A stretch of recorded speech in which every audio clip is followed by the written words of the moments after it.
New polling shows the Liberals and NDP are now neck and neck when it comes to voter support. The poll from Nanos Research shows the Liberals and NDP at both 22% support apiece, with the Conservatives well ahead of either party by 19 points. They're also ahead of both parties when it comes to fundraising. Records recently filed with Elections Canada show the Tories raised $23 million this year, about $13.5 million more than the Liberals. Now, keep in mind, the Tories also out-fundraised the Liberals in the last two elections and ultimately lost. So what do we take from the numbers, both money and polling now? Our Sunday strategy session is here to talk about all of that. Kathleen Monk is a former NDP strategist and director of communications to the late Jack Layton. Corey Teneycke was Ontario Premier Doug Ford's campaign manager and former director of communications for Prime Minister Stephen Harper.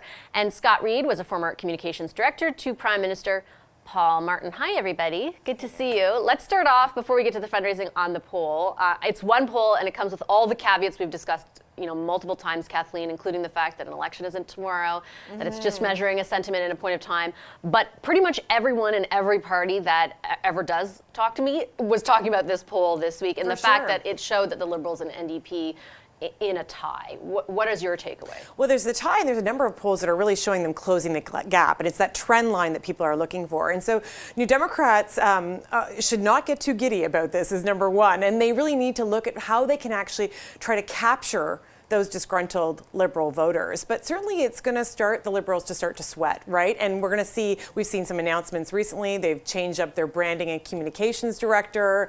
We'll see if they come back with renewed and energy in the new year. But I think that for New Democrats, they are going to have to figure out how they can bring over those disgruntled Liberal voters and also make sure that they don't bleed any votes to the Conservatives. Well, and it's interesting, Scott, because for the first time in a long time, this poll, along with a few others this week, is showing the NDP able to capitalize more than they have been able in the past on a loss of support for the Liberals, because the Conservatives have been the primary beneficiary of that loss of support. Do you think there's anything specific happening there? Not really. I think it's just endemic of the drift that we've seen, frankly, all year. I mean, I think, as we get closer and closer to Christmas and the end of the year, Liberals want to take 2023 out to the middle of the lake and sink it to the bottom. They have got to start anew in 2024. The one caveat I would say, I mean, this is bad, okay? Like, let's not, there's no pulling point. This is BAD bad, but for the NDP, and they sort of look at it and go, oh God, look at this, we've closed the gap and all this.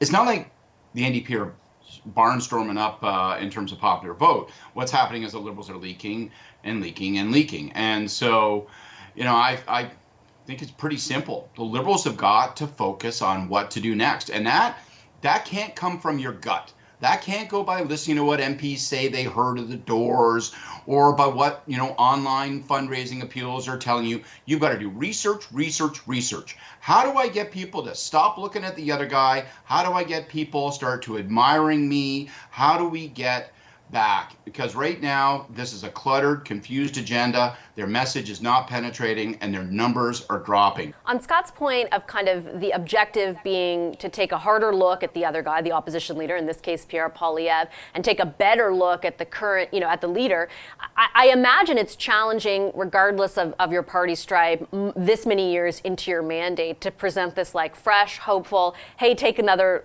look at me. What are your thoughts on strategically how they might be able to accomplish that, Corey? I think you're bang on. It is hard when you're at this stage in a government's lifespan to present yourself as new and different and having, being full of bursting forth with new ideas and new strategies to deal with the problems that people see confronting them, especially around affordability. It's tough, but I think Scott's right. You gotta come up with a narrative. I think it's sort of twofold, though, Vassy. I think it's both going after the Conservatives, but I think there's also a bit of a progressive primary that's going on right now as to which progressive party is going to be best suited to actually lead that charge against the Poilievre juggernaut. And I think it's this is concerning for the Liberals. I'm sure this poll is very concerning for the Liberals. But imagine if they end up being 2 or 3 points below the NDP. then you might see the wind, really go out of their sails. Does that, though, kind of fold into Kathleen Scott's point about sort of better characterizing, I'm paraphrasing what he said, but better characterizing or better painting a picture of the other guy? And might that, because in past elections that's helped them, right? Secure the NDP support that they needed in order to win the election. They've been able to siphon off support from the NDP based on kind of people being afraid of the Conservatives actually getting in power. Do you expect more of that? But that's the trade-off. The question is, can New Democrats do that better than Liberals? Can they say, he's on the side of corporate Canada, he's on the side of Bay Street, we're on the side of the little guy, the worker. We just got an anti-scab legislation. We're working for GST payments so you can make your life more affordable. We're taking on the big CEOs, like those grocery CEOs. And so if that's what the election comes down to, and they can paint that picture, and the Liberals are in that awkward place in the middle with their poll numbers as low as a snake's belly, the New Democrats might pull something off. I want to fold in also the fundraising numbers into that part of the conversation, Scott, because you've talked before on this show about the importance of, spending some money on ads in order to paint that picture of Pierre Poilievre.